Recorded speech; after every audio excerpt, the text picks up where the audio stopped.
Yeah, girl, you can't forget me. Roll up bones, fucking you right on the couch. Ay, I was born a finesse. Let you love the stress, man. Yeah.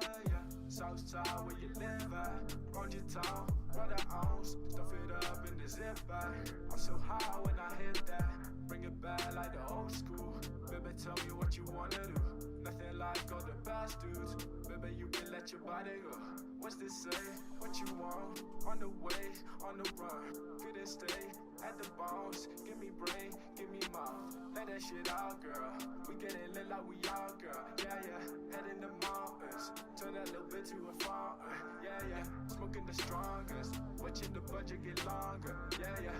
Lately I wonder, how did we make it for nothing? Yeah. Girl, you can't forget me. Roll up bones, fucking you right on the couch. Hey, I was born a finesse. Let you love the stress, man. Yeah. Pulling up cause I'm on my break. Break your back when I'm back there. Let you know that I'm on my way. Go the plan is to wet that. On the set, shorty hit like. Hit my text in the first time. With the gang that I slide by. Took a chance cause it's my time. Whoa, took a chance cause it's my time.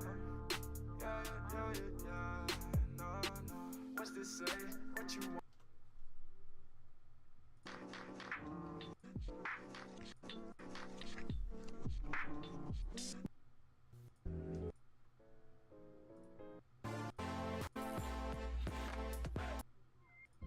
All the tests. Go vibe with me. I'm forgetting how to feel. Tell me that it's real. Fly with me. No parachute I feel. Tell me that it's real. But you do the most. You be hitting gold. I'm dwelling on car 9. I'll be the realest to ever.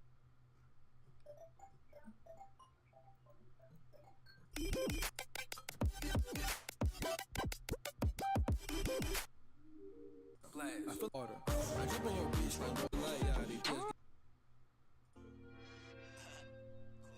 She wanna ride away. I don't got time today. Domination her right. Domination her right. Cool,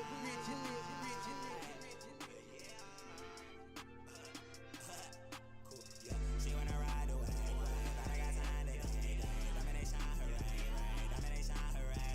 She wanna tip strip, yeah. I got a chip, yeah. What I drip, yeah. What I drip, yeah. She wanna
Don't just listen to this episode. Head over to StarTalkAllAccess.com for full video and exclusive content. That's StarTalkAllAccess.com.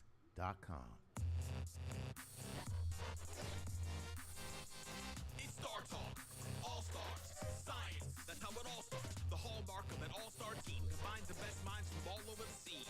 We got friends of the show coming back, bringing laughs, shows, and they're also dropping fast. So kick back, relax, and unwind. What you're going to find is gonna blow your mind. Hi, I'm Neil deGrasse Tyson, host of Star Talk Radio. I've recruited a crack team of scientists and science educators to help me bring the universe down to Earth. And they are the Star Talk All-Stars.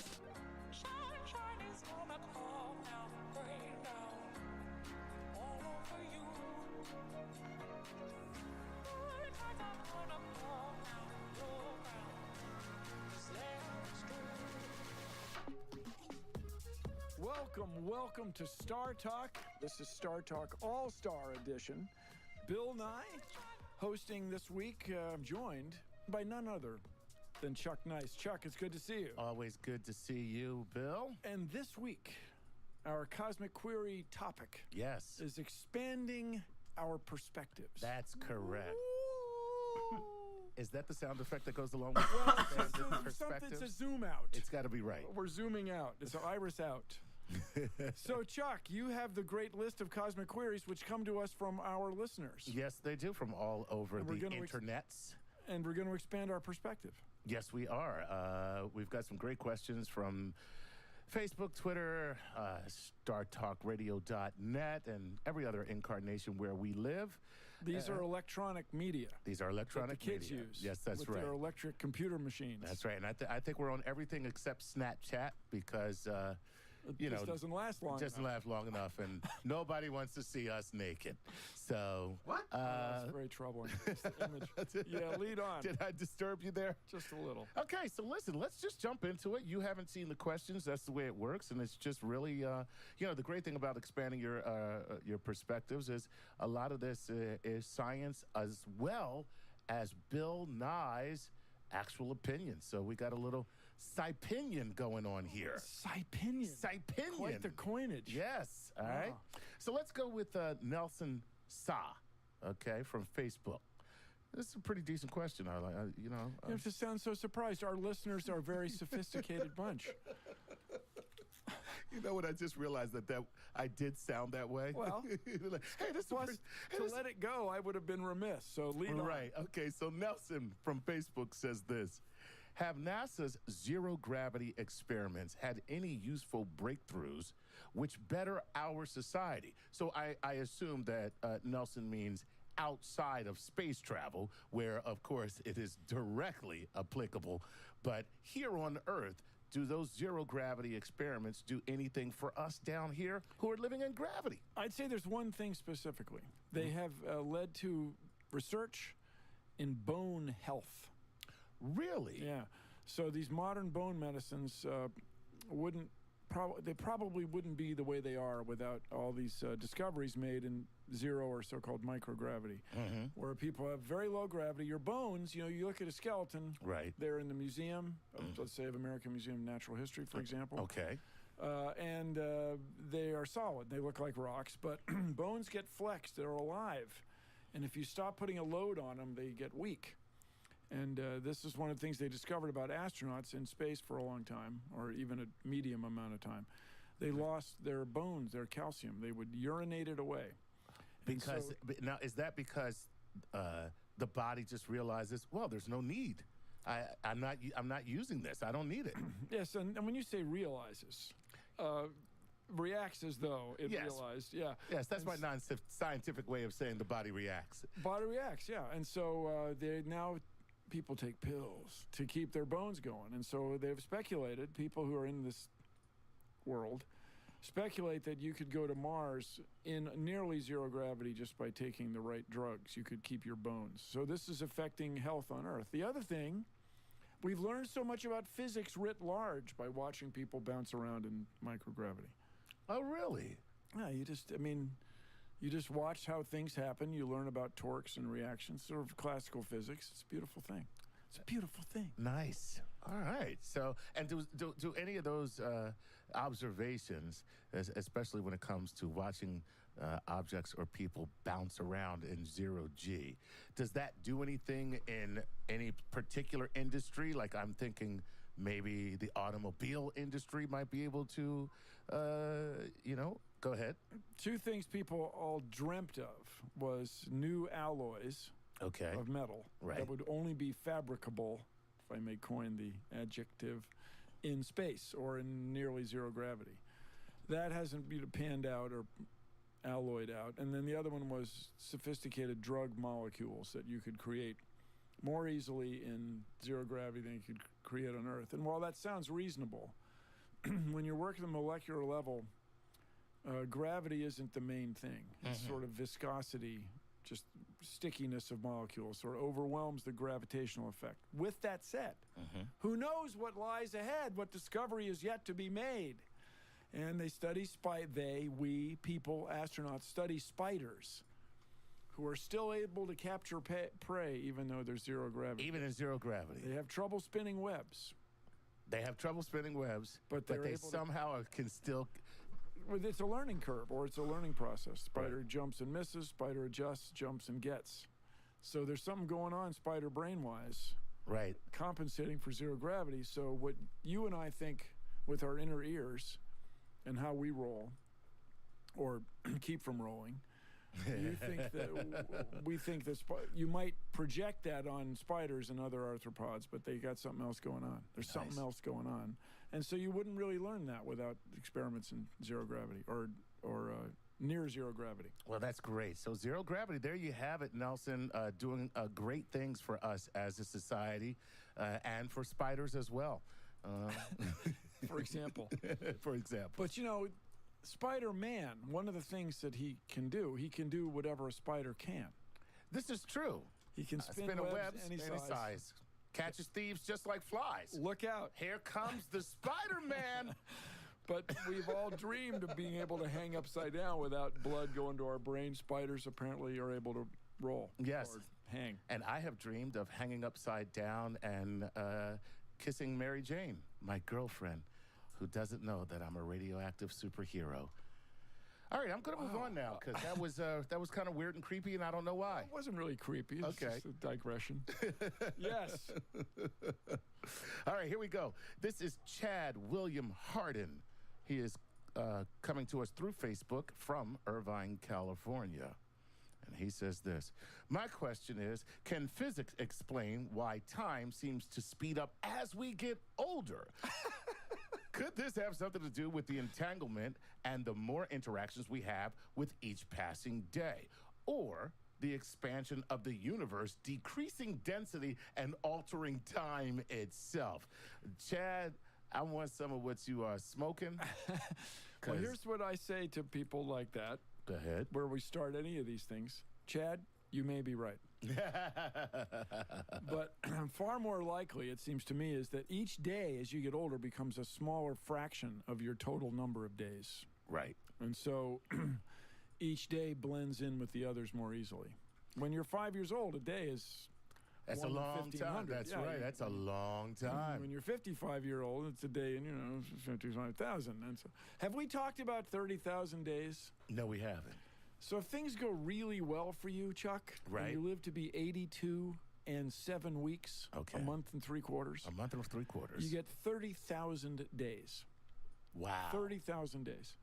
When you're 5 years old, or maybe Chad's age, 30,000 sounds like a lot. That's a big time. That's a long period of time. But when you get up near it, yeah. it doesn't seem like that many at all. So the days behind you Are bigger are than bigger the than days the days in front of you. Yeah. As a Deal. result, time seems to speed seems up. to speed up. That's right. Wow. It could be dilation of the space-time continuum. Could be. But more likely is just the arithmetic fraction denominator getting bigger than numerator. But the truth is, it's a perspective at that point. It really is your perspective. So that the 5-year-old has a different perspective of time than you do. You hope so. At 65. You and hope so. You're right, you hope so. Unless you're that Benjamin Bratt. Benjamin Button. What did we do to? What did he do to tick you off? He kept getting younger. Yes, You're he just mad at him. I'm Yeah. PO'd let me tell you something. I'm so PO'd at that guy. Okay. Take comfort. He's not real. He's living my dream, though, real or not. Hey, Chad, thanks for the question. That was pretty cool. So there you have it. Who was he interacting with in the movie? Who? Benjamin Button? Kate Blanchett. Is that right? Was it Kate Blanchett? Well, that would be a good dream. That's a solid dream. Lead on. All right, let's go to Matt. We can say interacting on radio? Yes, you can. Yeah, good. Absolutely. Matt Ellie. No, I'm doing this wrong. I'm going to say it's Matt Eli, even though it's spelled E-L-Y. Matt Eli. Matt, what's Eli. what's on your mind prospectively? So Matt is coming from Facebook, and he says, is there a moment that sticks out in your memory, Bill, when you have witnessed someone else's cosmic perspective expand when they weren't seeking it, but it happened anyway?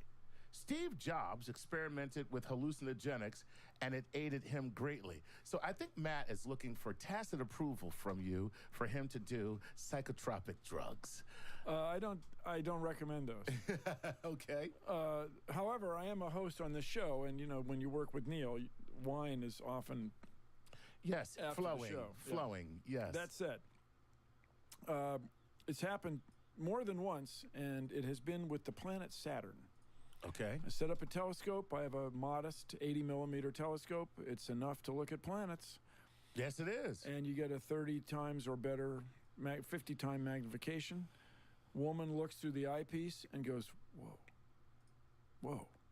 Sends me postcards the next day, like just in romance with Saturn. Oh, okay. Sending you postcards of Saturn. No. Just sending you some things, postcards. Some things. Okay. But it's happened more than once. When people look at the planet Saturn, I claim they have a cosmic moment. Your perspective is enlarged. People think it's... Now, why just Saturn? I mean... Well, I think it's because it's intrinsically so pretty. So it's such a beautiful object. Okay. And there's this moment, it's happened, I cannot count. More than a handful of times when people say, did you put a slide in there? Did you put a slide in the other telescope while I wasn't looking? No, that's it. That's actually Saturn. You're Saturn. looking at it. When the plane of the rings is especially favorable, it's especially beautiful.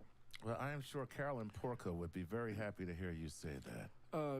I hope so. She's the leader of the Cassini team, if you're scoring along with us. Cassini was the mathematician who predicted the gaps in the rings mathematically, and after whom the spacecraft is named. Right, the Cassini spacecraft, which took pictures and, Still does. It's still taking pictures. Your tax dollars at work, people. And you know what? That's a better use of tax dollars than most of the stuff that's happening. I'm sorry. Testify, Chuck Nice. Testify.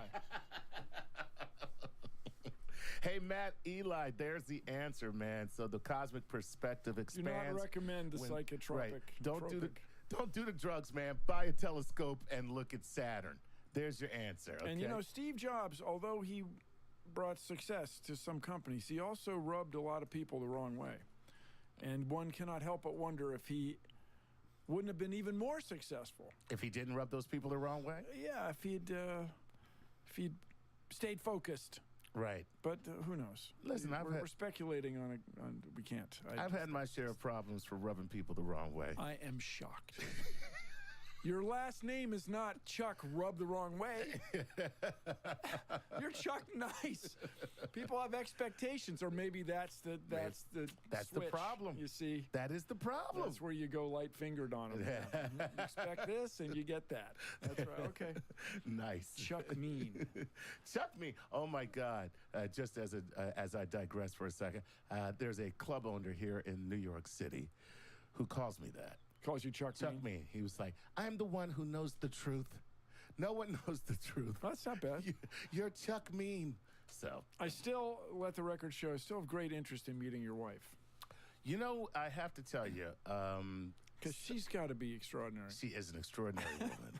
And you know what? I got to tell you, you and I are in the same boat. I still look very much forward to meeting my wife. And we've been living together for 18 years.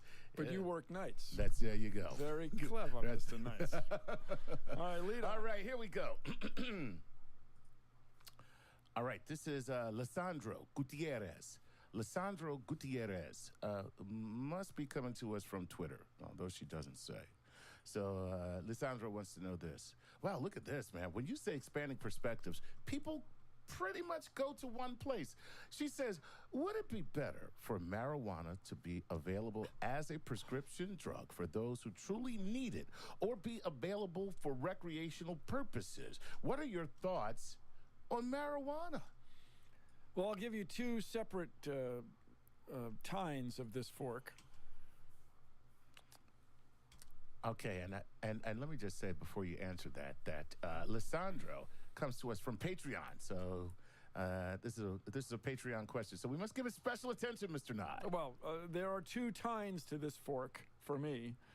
The first one is in Washington State, in the United States.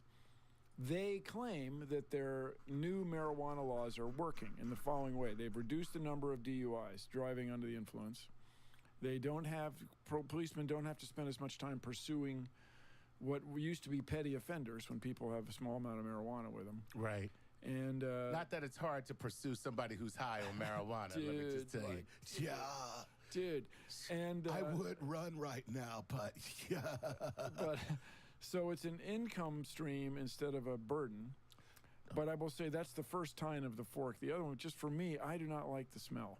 I'm not a fan of marijuana. See, I'm just, I don't mind the smell of marijuana. I like the smell of cocaine a lot better. Can't hear you, can't hear you. And so the thing is, if marijuana is taxed and we have an education program, because I mean, this is anecdotal, Chuck. Go ahead. Just people I've known who've smoked marijuana for a long time. Long time. Some of them are completely unaffected, but some of them just seem like they get stupider. Well, yes. And so I think it's related, or not related, it's a similar pattern to what you see with alcohol. Right. Some people are tolerant of it, some people aren't. Correct. And so I'm all for legalizing marijuana so long as we include an education program with it. Like some people are not going to be able to do it. You know, and this is, what you just say right there is very important. And I agree with you exactly in that same way, because I myself used to, and when I say used to. Look, he's fine. And no, I'm not. That's the point. I am not fine. I used to smoke marijuana, and it's not that I'm done. That's it right there. There you go. I used to smoke and like what happened was. Right. No, so I used to smoke marijuana, but I'm not done with marijuana. It's done with me. So you lost me. So what happened? You took a meeting? No, it fired you? It stopped working. Oh, I see. The desired effect that I wanted was no longer available. It did not produce the desired effect. And so basically I would smoke it, become very paranoid, and that would be the entire experience. Me sitting alone in a room going, there's a lot of people in here, and I was by myself. So, you know. So you stopped doing it? So I stopped because it wasn't What working. was the effect you were going for before? That whole, I would run right now, officer, but yeah. Sense of well-being. Yeah, exactly. Like the sense of well-being. Like, who cares? Everything is great, you know? Now, I have a friend who told me I'm just smoking the wrong marijuana, but that's a whole nother conversation. Sounds like a pushing person. No, it sounds like a guy who's trying to make a sale. That's my dealer, right? No, I don't mean to. No, he wasn't. He's not. But No. He's just a guy who always had it, and I bought it from him. That's all you're saying. That doesn't make him a drug dealer, right? And so, with that thought, we've expanded our perspectives somewhat, and we're going to expand them further in the coming minutes here on Star Talk. Appreciate everybody who's sending your perspectival questions in, and we will join you, Bill Nye and Chuck Nice, right after this. Problems, my drug dealer was a doctor. Doctor had the plug from Big Pharma. I think he trying to kill me. He tried to kill me for $1. This is Star Talk. Brighter, pick the biggest stars I find. And I'm tripping in my Empire State of Mind. So, everyone, you're watching and listening to Star Talk All-Stars. That's right. Bill Nye here, hosting this week, joined by a man with extraordinary cosmic perspective, none other than Chuck Nice. Yes. And we are taking your input with respect to a cosmic perspective. Yes. And we finished the last segment with some mind expansion questions about smoking marijuana and the role of the pusher person in Chuck's life at one time. Hey, you know what? Since we're back on that theme, I got to ask this question.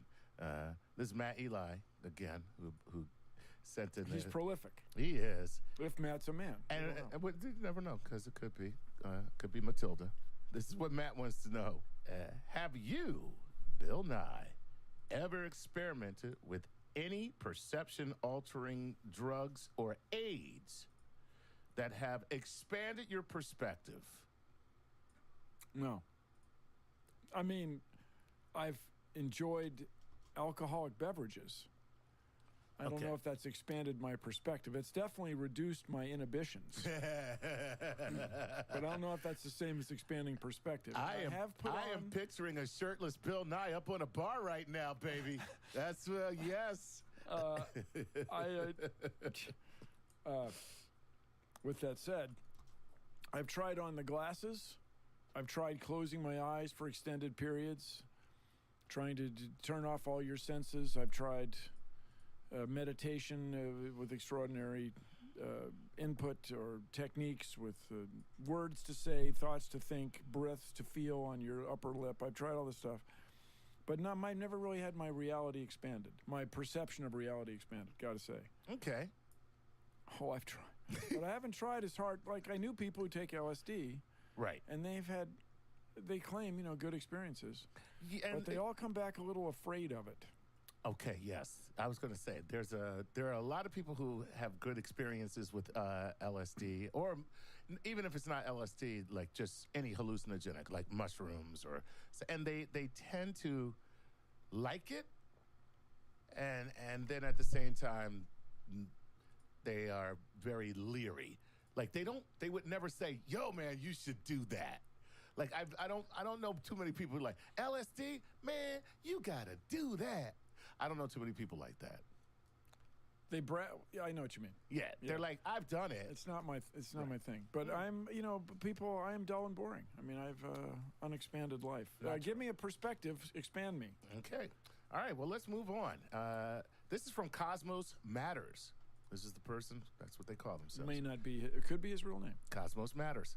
That's true. Cosmos is a real name. From Facebook. What waste management strategies are they considering when people go to Mars? I sometimes think we need to save Earth before potentially polluting and messing up another planet. So he is assuming that when we go to Mars, we are going to screw it up. Well, he raises a very important point. He raises a very important point, and a key point, something to consider. You don't want to contaminate another planet, especially if you're going there as an explorer to look for signs of life. Prime directive. The prime directive. And the prime directive is, of course, spiritually reasonable. Don't mess up other people's societies. But technically or scientifically, it's a guideline, a very good, strong guideline. If you're going to try to look for the evidence of some Martian microbe, a Marscrobe, you don't want to bring a bunch of microbes from Earth that would contaminate them. You wouldn't be able to tell one from the other. That said, I will just remind everybody it is my opinion, as you pointed out earlier, Chuck, Bill Nye's opinion is so often correct, that you don't really want to go live on Mars. You want to colonize Mars. Now listen, see, you say that, Bill, but you have to understand that you say this in the face of an actual lust for living on Mars. There is a living La Vida Loca Mars movement right now. You got the movie Martian. Loved it. But he's not colonizing it. Okay. He's doing scientific research, and he fully intended to come home. Right. Right? He's like, I can't wait to live where I can't breathe or drink or eat. Cool. But it seems just where it's like bitterly cold. What is wrong with you? But you do want to go find out, because everybody in the next 100 years, humankind will know whether or not there are living things on Mars, or were living things on Mars. Humankind will probably know whether or not there are living things on Europa, the moon of Jupiter, with twice as much seawater as the Earth. Right. I want to do it now. I want to do this exploration now. And as far as waste management on Mars, the main thing I would say, Cosmos, is you got to conserve water. You don't want to waste water. About 90% of human waste is water. So you want to recover all that. When you go to set up your Mars base to do your scientific research, to learn about Mars's past and prepare for our future, to have a safe journey and the joy of discovery, we also hope you keep track of all that water. It's precious on Mars. You know, it's kind of precious here on Earth, too, if you kind of look around. I mean, do you think that that's something we should be worried about here? Oh, Chuck. I did not cue Chuck up on this, people. Yes. Those are the water is one of Bill Nye's big four.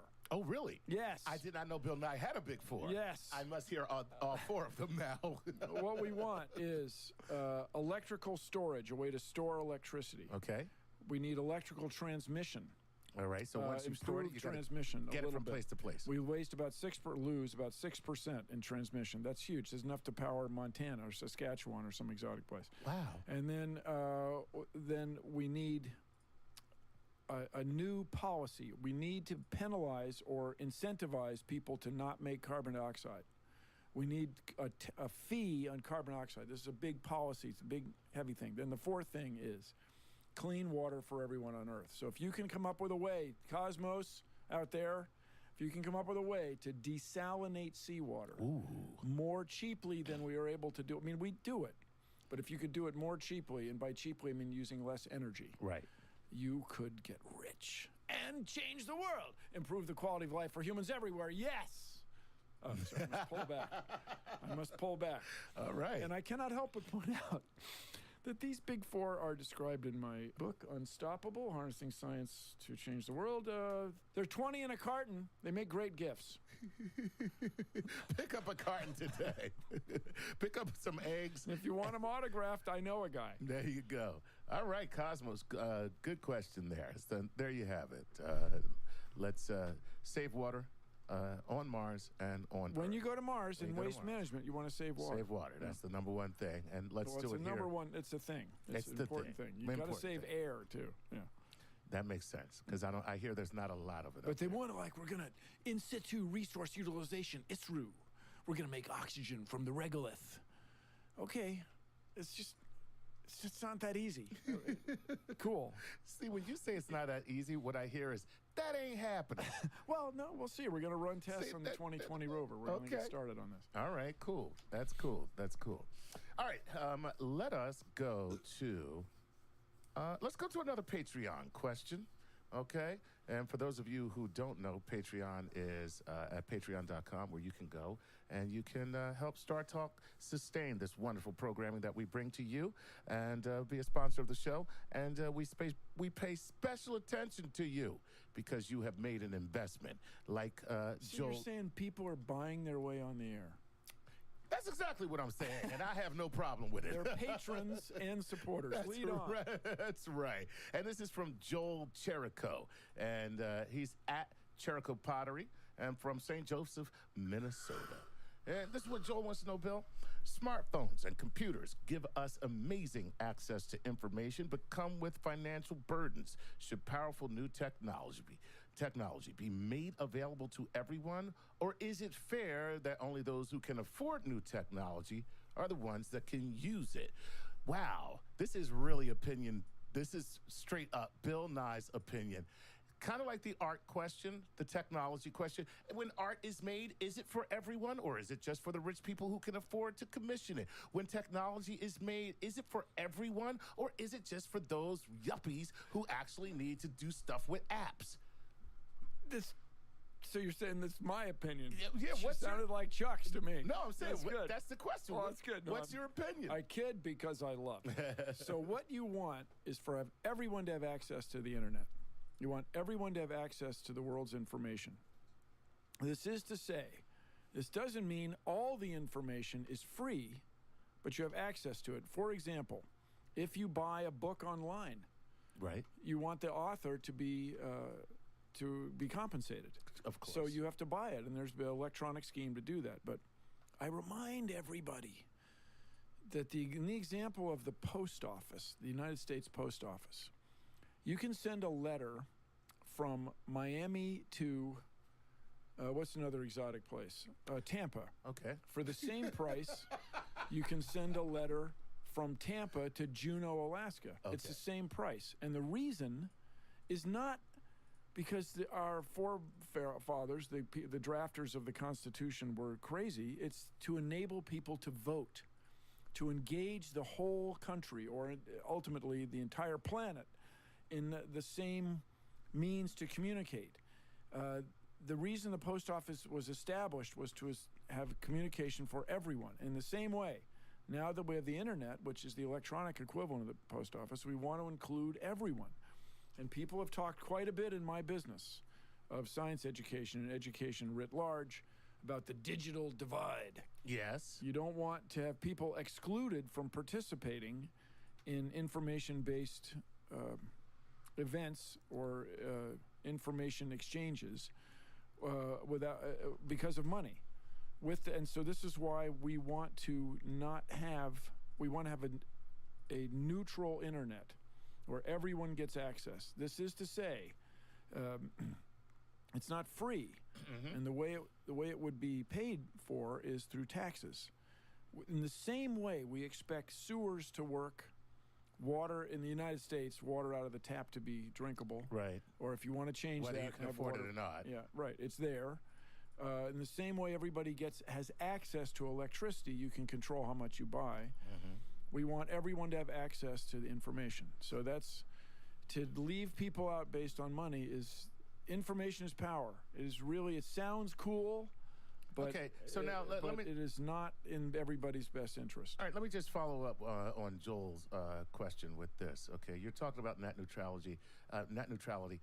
Why, when you say everyone should have access to the information, the question, me as a soulless capitalist pig who needs to make money no matter what, because that's my God-given right as an American. All right. Yes. Why do these people? Why should they have access to the internet when they can't afford it? I mean, what is the let's make it affordable. What is the benefit? What's the downside of having people not have access to sewers? We have poop in the streets. Yeah. So in the same way, if you have people excluded from the goings-on in society, you're going to have people that become a burden rather than contributors. And this is, I'm first to admit, this progressive, bleeding heart, liberal, crazy, thoughtless, two chickens in every pot perspective. But believe me, if you exclude I'm hungry. people... I don't know why. I'm very hungry now. If you exclude people from what goes on in the community electronically, they will become a burden rather than contributors. Just imagine you're trying to hire somebody who goes home and cannot receive email from you or cannot communicate with you or does not have a phone. That person is much harder to employ. True. And so that person then will ultimately pay less taxes or none and will become a burden on you. Right. And so this is... while this is obvious to me and not other people, is charming. Okay, so... but who do we hate more than the cable company? I mean, there's very few things. And so you want to straighten that out and make it competitive. You are so... Boy, you touched the nerve there, that's for sure. So we want to straighten that out and make it reasonably priced and competitive. And this gets in, as we say, just like a machine should have all the parts it needs and no more, we want our government to enact and enforce all the regulations it needs, but no more. Gotcha. All right. Hey, Joe, That's why we have governments and legislatures and we argue about stuff. No, all that stuff should go away. I'm sorry. As a libertarian, I'm just saying there should be no regulation. People should do whatever they want to do. So they build their own telephone lines, their own routers. Can and a string, Bill. Can and string. Okay, who paves the road out front of your place? You hire people. Gravel. Get yourself some gravel. You got yourself a road. Where do you get gravel? From Gravel Co. Your other libertarian buddy who sells gravel. There you go. Okay, does he get his gravel from Glacial Till, or does he get it by stealing it from the other libertarian gravel.com or Weeby Gravel? I don't know. I think you're just patronizing me to blow holes in my argument here. Well, I'm just reminding us all that we live in communities, and communities are where where you're productive. Communities are where you have radio shows. Communities are where people work together to create wonderful things like Star Talk Radio with Chuck Nice and your host, Bill Nye. And we will be back right after this. I'm faithless now. We waiting for time, and I don't know how. 'Cause I haven't bought you, and I haven't sold me. People are dying to get on TV.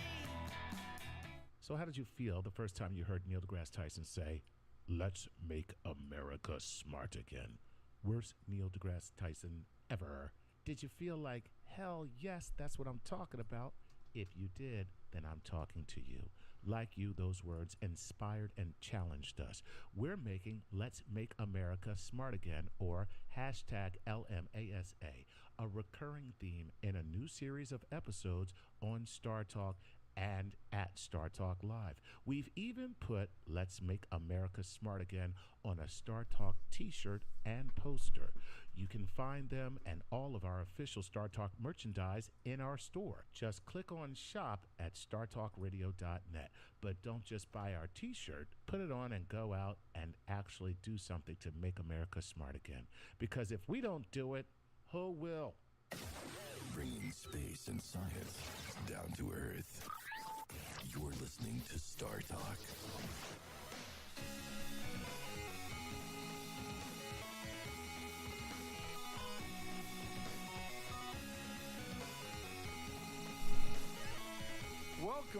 Welcome back to Star Talk. Bill Nye hosting this week. I'm joined today by none other than Chuck Nice. That's right. And we are doing your questions. We are answering your questions from an expanding of perspective point of view. Now, this fall, I guess that we had Comic-Con in New York. Yes, we did. Which is, sort of Halloween on the Hudson. And nice.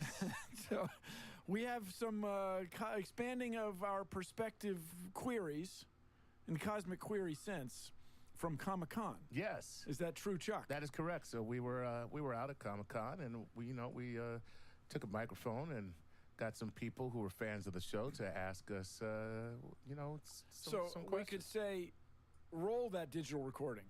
Absolutely. That's all we have to do is roll the tape, and let's see who it is and what they want to know. Leora from New York. Hey, Bill. How much of humanity's trash is currently on Mars? How much of humanity's trash is currently on? Well, they're very valuable scientific instruments. Do you want to call the parachute that landed the Spirit and the Opportunity rovers, are those trash? Are those glorious artifacts of humankind dedicated to exploring the solar system so that we would know the cosmos and our place within it? Or are those refuse?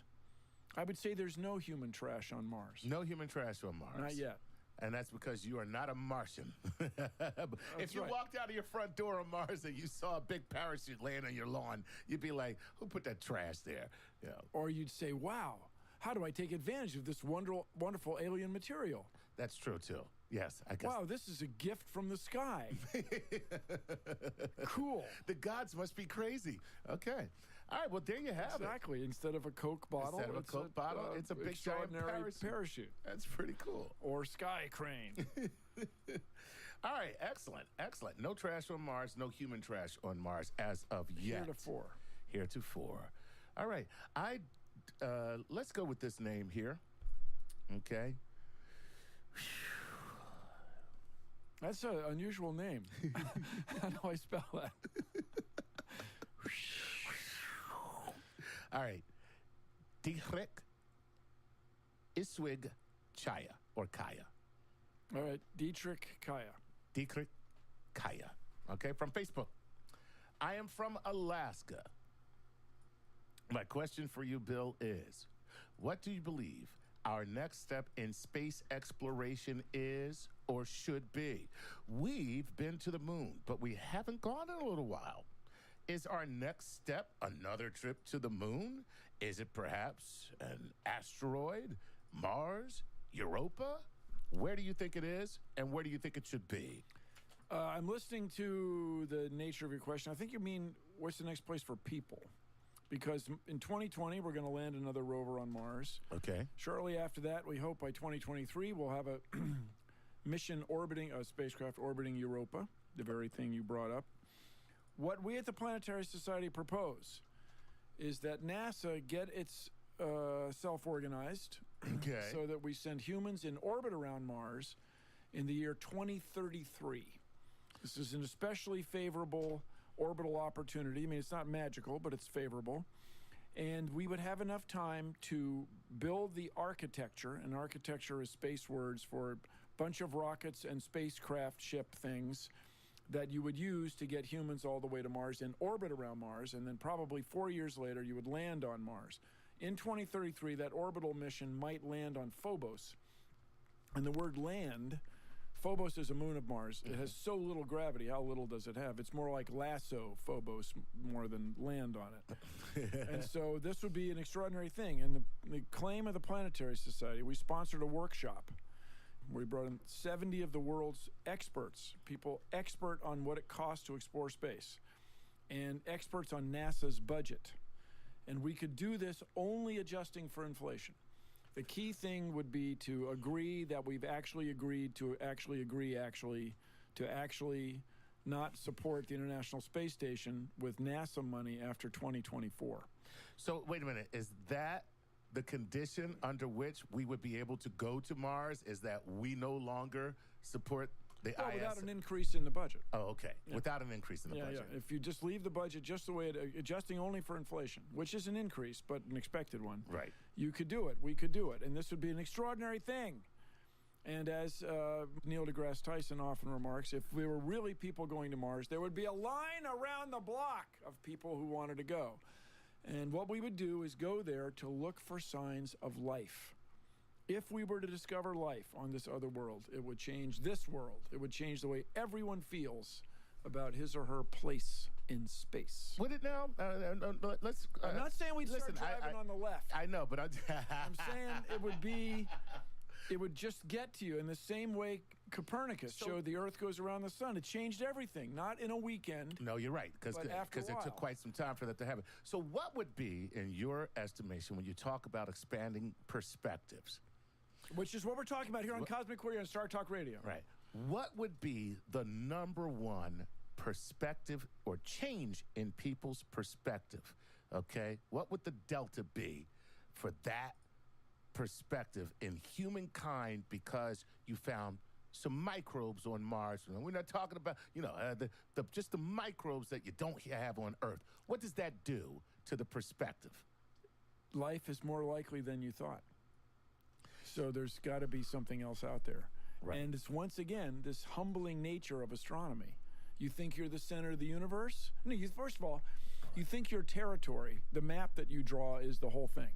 Then you go over some mountains, then there's some other people whose skin's slightly different color and their faces are a little different shape, and you go, dude, we're in Detroit. Yeah, for example.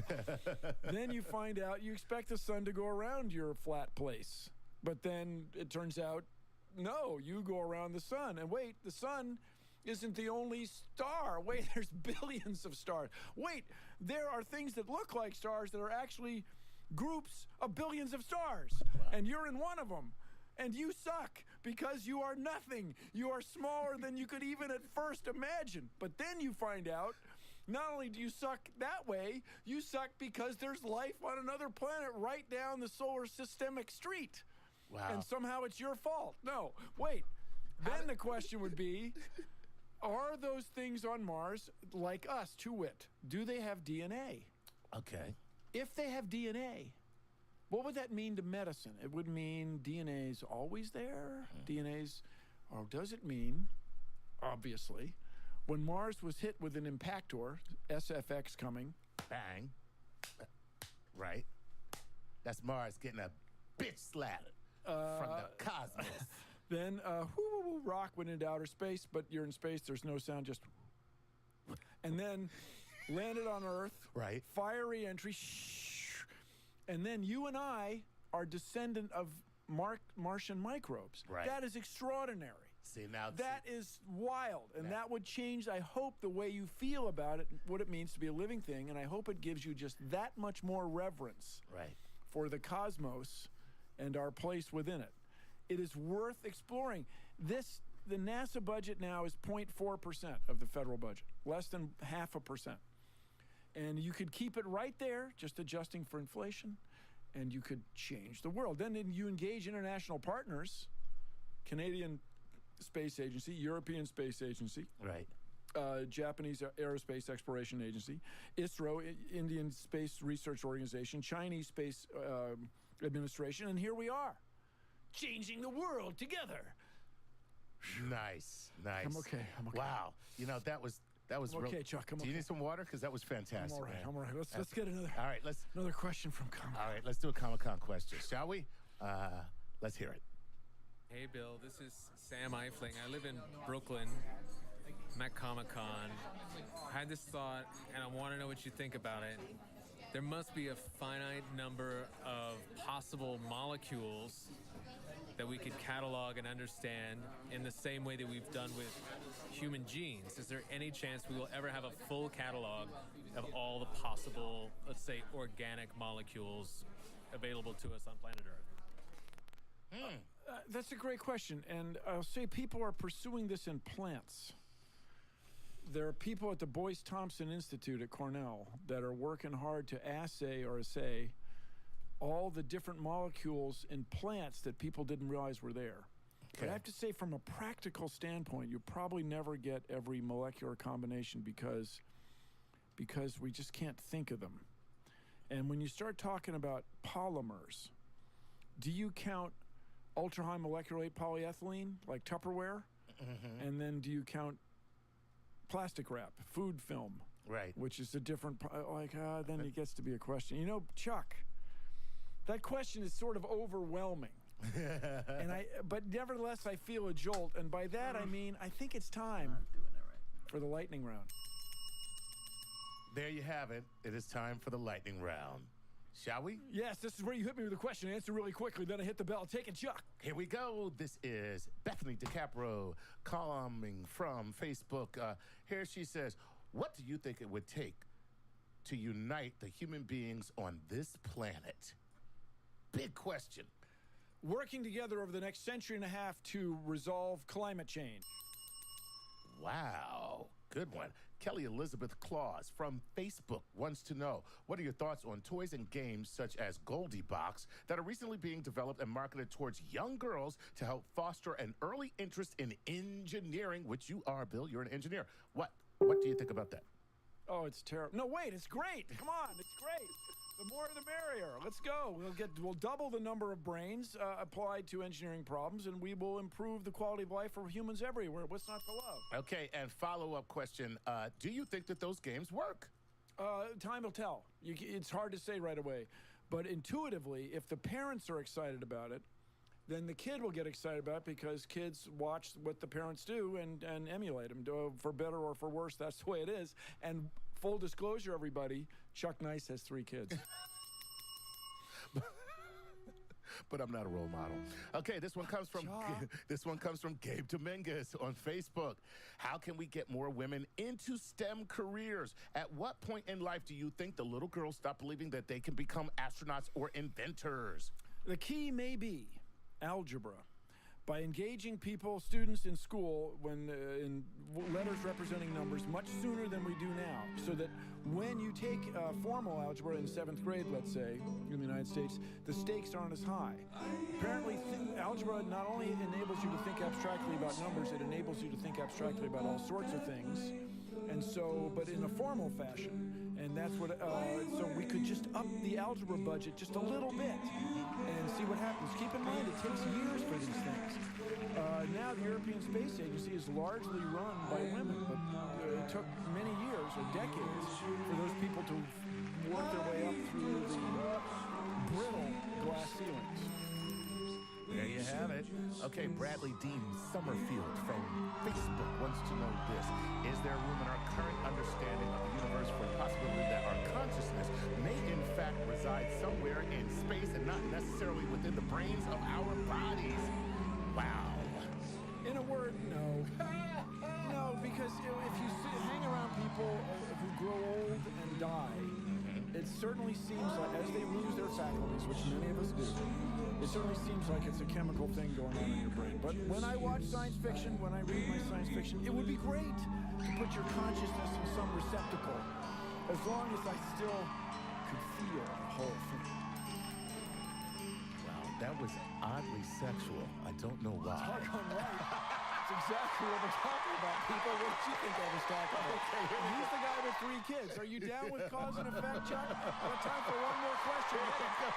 Kayla Lynn Yetman on Facebook wants to know this. As we explore the universe more and more in search of life and answers, if we did encounter new life, microbial or intelligence or ascension, how do you think the world proceeds from that point forward? We would think differently about what it means to be alive in the universe, in the cosmos, and we would have more respect for it, and that would improve the quality of life for humans everywhere. Let's work together and change the world. This has been Star Talk with me, Bill Nye, as your host, joined by Chuck Nice. We'll be back right after this.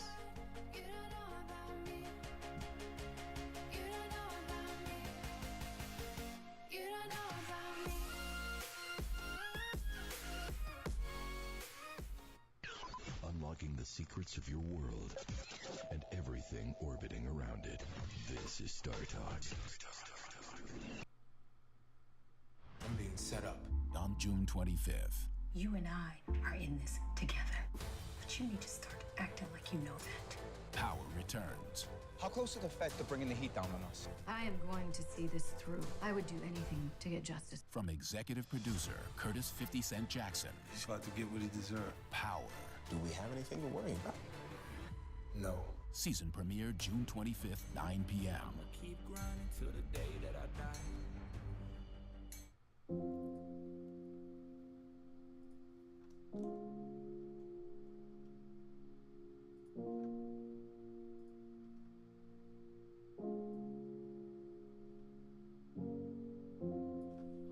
Porque ahora eres mala conmigo.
At Michelob Ultra, we know it's not just about how much you work out every day. It's about how much you work into every day, too. That's why we brew a beer for those who realize that expending calories should never come at the expense of spending time with friends. And for those who understand that just because you work out doesn't mean you can't go out. Hey, that's why we brew Michelob Ultra to have 95 calories, 2.6 carbs, and an exceptional taste. Michelob Ultra, brewed for those who go the extra mile. Enjoy responsibly. 2016 Michelob Ultra Light Beer, Anheuser-Busch, St. Louis, Missouri. 95 calories, 2.6 carbs, 0.6 grams protein, 0 grams fat per 12 ounces.